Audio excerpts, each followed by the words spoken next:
final word. The 5-day fast was not just an act of devotion. It was the moment when heaven rewrote my life script. It was where silence met revelation, where pain became prophecy, and where my brokenness turned into a divine commission. What began as a bitter personal struggle and meaningless existence became a spiritual awakening that would change everything. The end of fear, the birth of purpose, the calling of my ministry. From that sacred encounter, I learned that God does not waste pain, He transforms it. And when you finally stop running, He shows you why you had to survive. When I was pregnant, and even after I gave birth, I kept feeling that God knew forgiving my mom would be difficult. So He had to humble me and teach me about my mother's pain and her life struggles. When God told me to go back to forgive and make peace with my past before starting the ministry He had called me to do, I was refusing to face my pain. But a gentle voice was telling me, hey, look, you don't know your story. You don't know anything about your mother. What if you're the mirror of your mother's life? What if she went through pain even more than you did?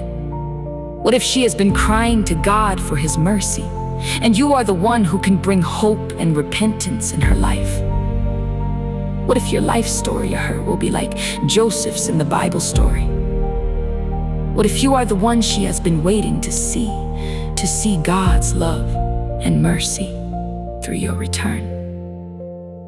As I was listening to that convicting voice, I immediately understood the bigger picture of my ministry. My life surprisingly changed. I gained more understanding of all the crises that had happened to me. If my biological mother had to go through what I had been through as an African woman in her generation, then it was tough for her. But that was not enough of an excuse to go back. Because even though I struggled, I had to find a way to still love and care about my baby. Whatever pain she had to go through, even if it was the same pain I went through, still I was not involved in what happened to her. I deserved better. I deserved to be loved by her. That was the kind of conversation I had between me and God. Yes, maybe it is the same. Is that the reason you have humbled me to teach me?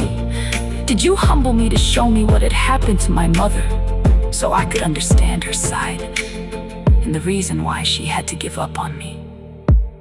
But still, I was not involved in what happened to her. It was not my fault, because compared to the love I have for my baby, I ask God, what reason can cause a mother to give up on her kid? Because whatever happened to her, I did not deserve to carry her burden. I was just an innocent child who needed nothing else but her mother's love. Then the other side of me reminded me that it's not everybody who can find strength and courage as much as I did. Because our purpose sometimes is the reason why we find courage and strength to carry on. We all have different purposes in life and different callings. What has happened to me was not meant to kill me, but to sharpen me and guide me to my real destiny. Maybe I found a way to stay alive for a specific reason. Maybe that's how I was made, to control my choices even in the middle of surviving. But for her, it was different maybe. So I went through so many thoughts, and I came to understand what God wanted from me. Then I accepted God's direction. That is how I came to understand my mother, and accepted to be the vassal of God's love to my mother, and an example of God's union with His people in Canada today.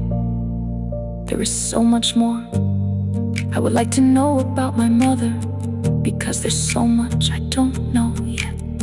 But obedience to God, who owns my life, is the key opener to all I don't know, and the best resource to understand what I don't yet understand. It doesn't remove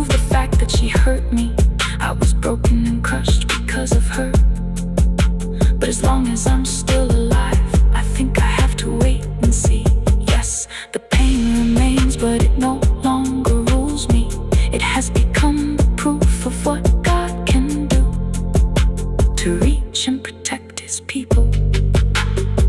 But the pain remains until the time we will get home to be with Christ.